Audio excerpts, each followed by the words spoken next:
All right, we are back with episode 9 of Talking Tilton. It's all brought to you by the Tilton Historical Society. And basically, what we're doing is we're talking to people who have lived and touched the history in Tilton, which is my hometown, and I love it. Cannot wait to get back. My guest this week, Drina Harbour. Hey, Drina, how you doing? I'm doing fine, and you? I'm doing all right. It's been, we were just talking about this off mic. It's been forever. The last time I spoke with you was when you were driving my bus when I was still in high school. Correct. I mean, that was a while ago. 31 years ago. Yeah. It's amazing. I was in my 20s. I started driving school bus for my parents when I was 18. Actually, I was a senior in high school when I drove the first trip. Were you really? Good. Yes. Oh my gosh. I mean, what was it? When did your dad actually start the bus company? I was young. It was like in 1971-ish. Okay. I was like 10 or 11 years old when Mr. Barney, back in those days, we only had 3 buses that did all of Tilton and Northfield. And Mr. Barney had a bus that did the route that went by our house where I grew up on WB Hill Road. Mm-hmm. And Mr. Barney wanted to retire, so he still had, I think, a couple years left on his contract. So my father bought out his contract, and he bought the school bus that went with it. Oh, wow. So he started out with one school bus back in the very early 70s. Like I said, I think it was 71. Okay. And then Mr. Foster had the other 2 buses that were in our town. So there were 2 different people doing the transportation of the children. And then when the contracts came up, they both came up at the same time. Mr. Foster bid on my father's route plus his. And then my dad said, well, if you're going to do that, I'll do the same thing. So my father bid on the route that he had, plus he bid on Mr. Foster's route. And what happened was, it ended up switching. My father got the 2 Foster routes, and Mr. Foster ended up with just the 1. Oh, wow. So my father had to go buy 2 buses, and Mr. Foster had 2 buses, and he only needed 1. Unbelievable. But then it wasn't long after that Mr. Foster decided to retire, and he sold out to my dad. So your dad pretty much had the whole kit and caboodle. I mean, how many buses did he have, when he finally got rid of the business? Well, there were 8 routes in the Tilton, Northfield, and Samerton area. Okay. And then he had the Hill bus route over in Franklin. So I think we had 12 or 13 buses at one point. Maybe more. I can't even remember. We might have had a few more because we had the Winnisquam contract. Mm-hmm. Then he also got a contract with the Tilton Prep School and Proctor Academy. Okay. So we were doing the 2 private schools and the Winnisquam stuff, and then it blossomed from 1 bus up to 15 or so. Wow. By the time we got done. Now you guys, I mean, as a family, all of you pretty much drove the buses, didn't you? We did. I think my sister Diane was one of the very first ones to drive when my father got the first bus route. Not the one from Mr. Barney, the one when he got the 2 from when Mr. Foster and him switched. Okay. And I think my sister Diane was one of the first ones of us to drive, but I'm not sure when she started driving. I remember every once in a while she would pick us up. Yeah. I mean, her and Debbie, my sister Debbie and her were both driving, and my sister Donna drove, and we just all eventually drove bus for my dad. Right. Oh, there's nothing wrong with having it, be a family affair, and at least you were all in the same place. I mean, what's better for a family than that, right? Right. And I mean, our family's always been very close, and that brought us even closer together, because I remember even when I was in high school in the 70s, I remember my sisters coming in the morning, dropping off their kids at the house, and they'd go out, get in the buses, and go do their routes. And my mother would feed all the grandkids and then put them on the bus when they came back around to go to school themselves. A lot of good memories with that. Oh, definitely. So many good memories. I remember my brother Dwayne and I, we used to get paid, I think, 50 cents an hour to sweep all the buses at the end of the day. Oh, my goodness. You can definitely tell that was a long time ago. Oh, yeah. Well, that was really wasn't a thing about getting paid. It was more teaching us Oh, yeah. to be responsible for something. And, we washed buses on the weekends and we swept them in the afternoons. So it was a lot of fun. I did have a good time growing up. I can only imagine. And you guys took care of all the maintenance, too, if I'm not mistaken. Yes. My father did the maintenance himself in the beginning, and then as we grew as a company, he built the bus barn, as it was called, down the hill between our house and my sister Debbie's house. He built the bus barn, which is now my brother Dwayne's garage. Okay. For his automotive business. And we hired a mechanic that was a full-time mechanic that took care of the buses for us. And I think that's where Dwayne learned how to take care of things with cars and stuff. That's where he got his bug. I'll tell you what, that's the best way to learn, though. I mean, if you're being brought up in a family like that, there's no better teaching moment than that. Oh, right. Yeah. I mean, there weren't a lot of girls my age that knew how to change tires or spark plugs and all that, but my dad had taught me how to do all that. So that's pretty cool. I got to hand it to you. I'm a little bit jealous there. Speaking about your dad, I remember walking down to the bus stop, and you never knew who was actually going to be driving the bus that day until they actually pulled up. And every time that we saw your dad behind the wheel or your mom, a couple of us would get a little bit tense at the bus stop because we're like, oh, God, no. It's like we know it was going to be kind of a quiet ride to school because Harold and I'm having trouble remembering your mom's name. Beverly? Beverly. Okay, that's what I thought. All right. It was in there somewhere.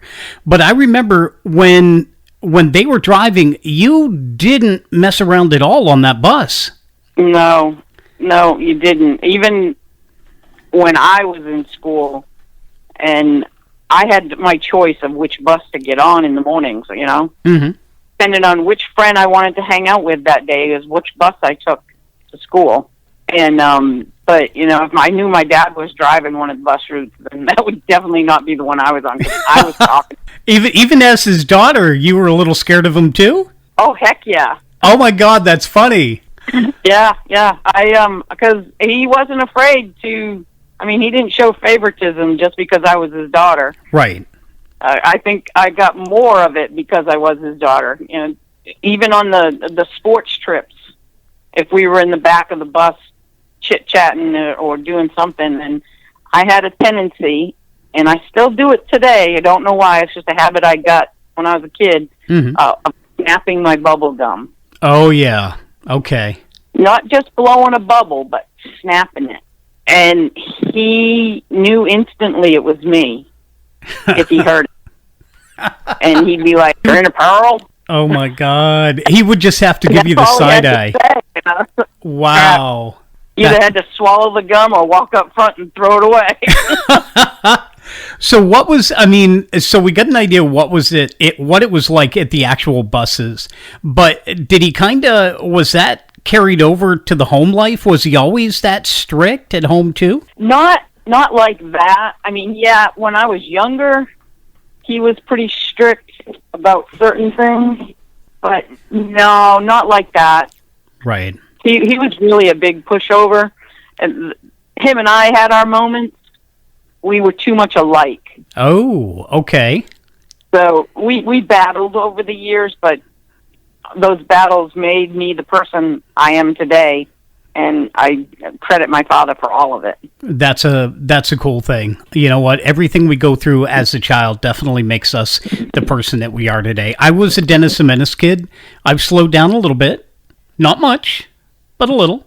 I clashed many times when I was younger, but he was very supportive of everything I ever did. My brother and I did sports, and, one or the other of my parents was at either my event or Dwayne's. Right. Because we didn't do the same things, obviously. Mm-hmm. He was into wrestling, so they didn't let girls wrestle. Wow. They would, because I probably would have kicked some butt. I believe that. You were always rough and tumble. I remember that. But you were fun, too. I tried. When you were driving the bus, if I'm not mistaken, I mean, we were actually able to listen to a little music at one time when you were driving. Yes, I always had the one with the radio. Yep, and we loved you for it, trust me. It was so nice.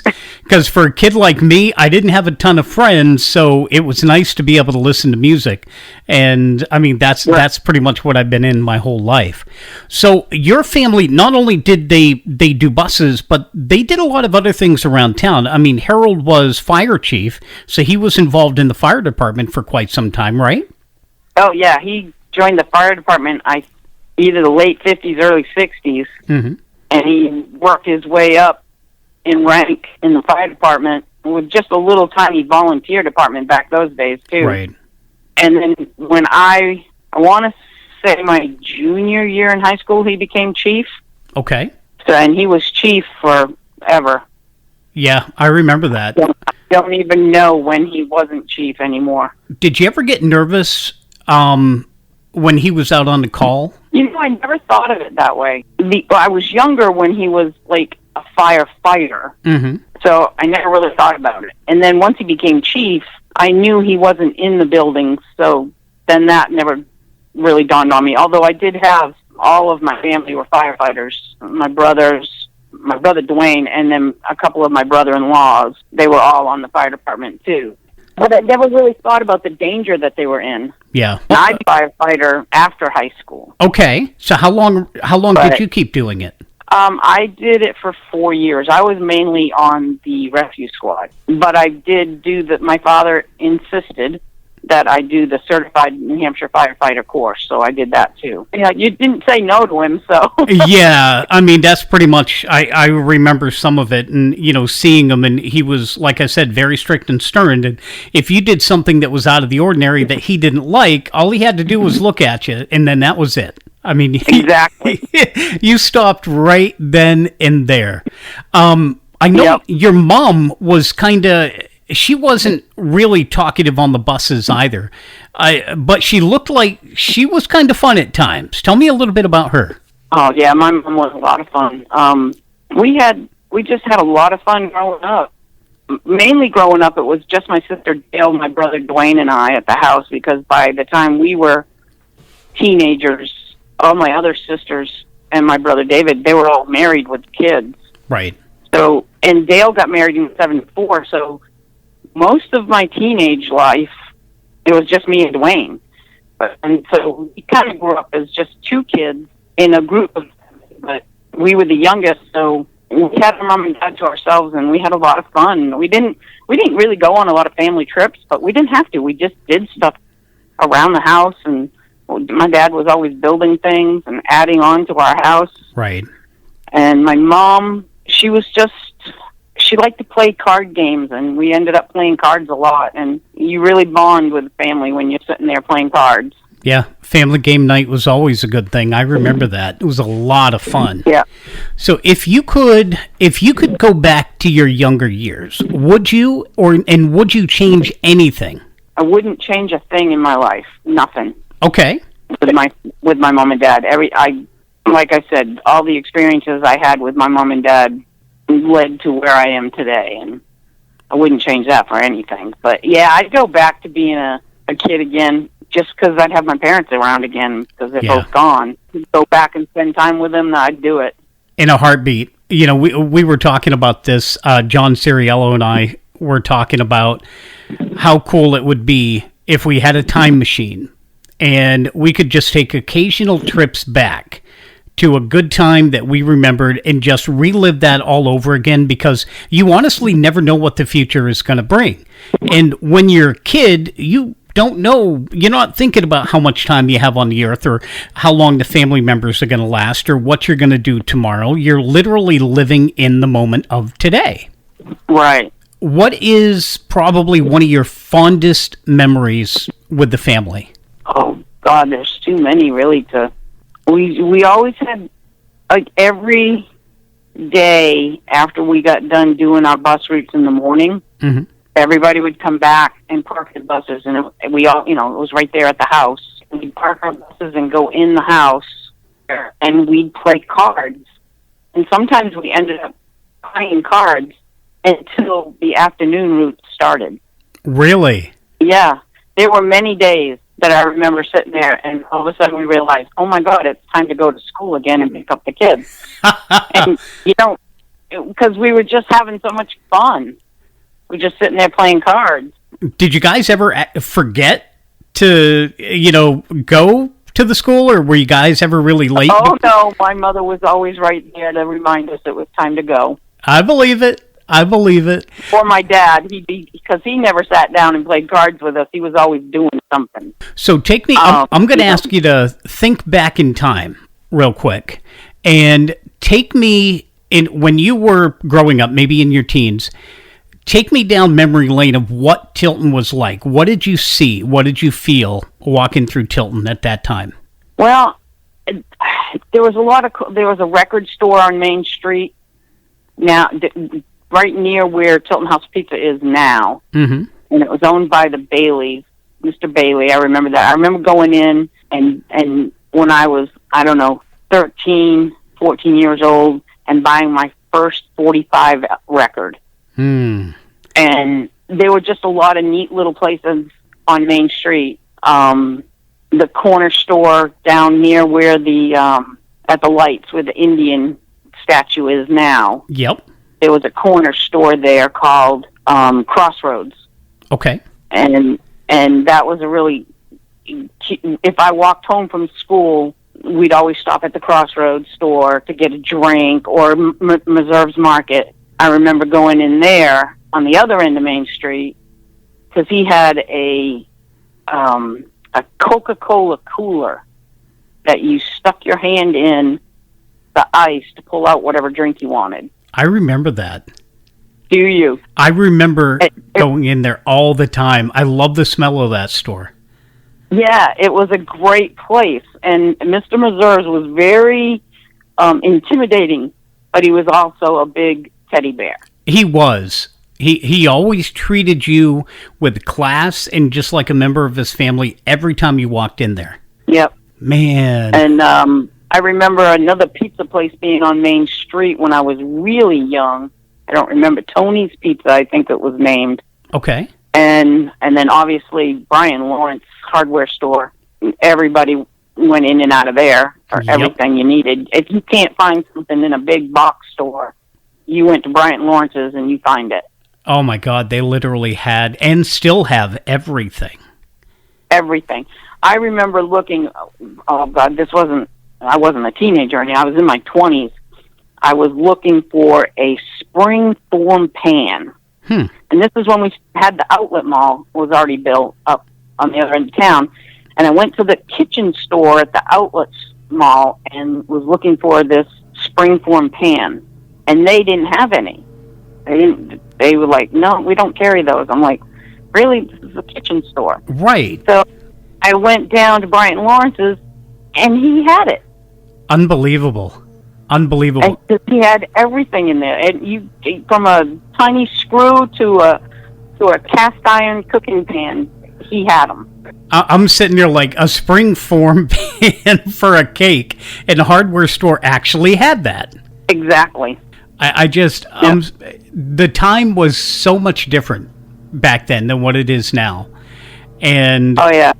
I think that is one of the reasons why it is so important to support small town and small town businesses, because you're going to find so much there.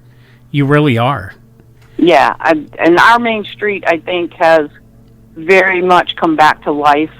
I notice every time I come home, there seems to be something new and improved on Main Street. And it's not a dead Main Street, and it has something for everyone. It literally does. And I know, like we were talking about, we were up there twice last year, and this year we had a chance to go back in May. And I love going down the street, and just because it feels similar to what it was when we were growing up. I mean, just people walking, enjoying the businesses, the restaurants.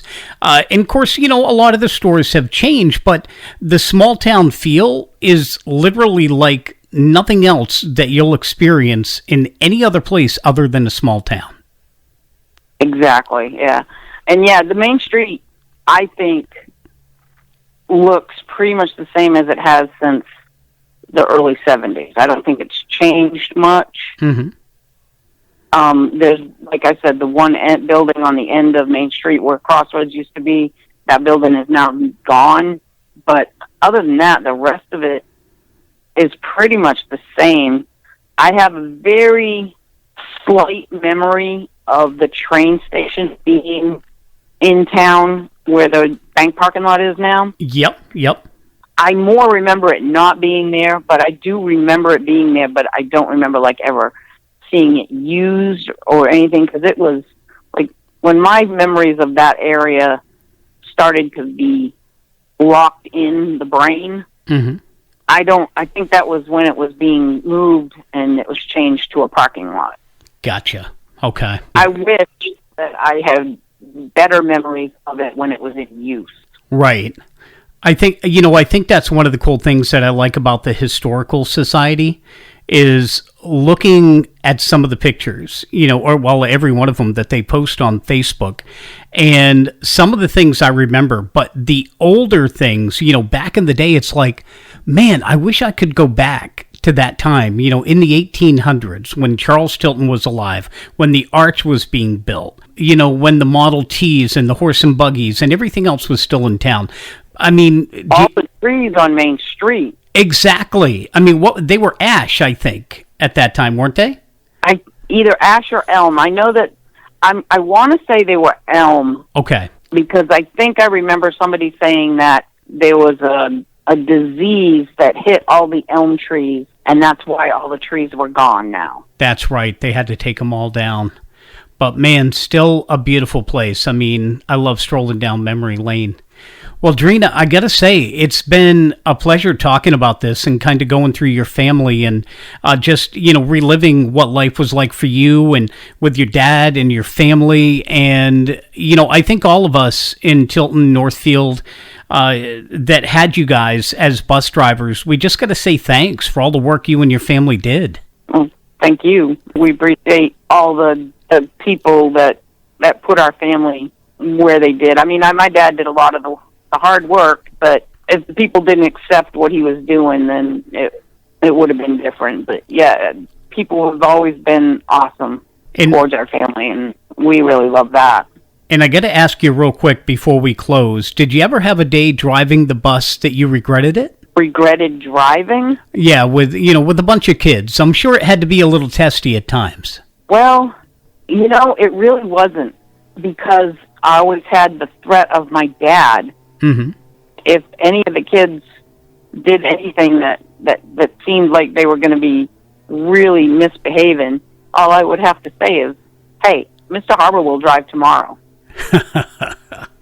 And the threats usually worked. It did. And I really was close in age when I first started out with a lot of the kids on the bus. Mm-hmm. I wasn't much older than the seniors, so I got along really well. Plus, I also, once I graduated, I was a substitute teacher at school, so I did not know that. I clicked with the kids. Yes, I had you in class for a while. Did you really? Oh my God, I can't believe I don't remember that. Yeah, you were in a few of them that because I substituted for all the teachers at the high school. That is way too cool. But it just shows you, as a guy, I can't remember a whole lot. I think the only thing I remember from high school is, drama class, lunch. No, actually, I remember typing. Typing class. Oh, God. Does that take you back or what? It does. I did. But you were in high school way after me, so. Yeah, a lot of things had changed at that time. Yeah, I graduated in the 70s, 79. Mine was 1990, so just a few years. Just a few. Well, hey, again, I want to say thank you for taking some time and talking with us for Talking Tilton. It's always a joy. And awesome. Thank you for thinking of me. My pleasure. And again, I want to thank you for joining us today. Talking Tilton, brought to you by the Tilton Historical Society. We'll be back again next month.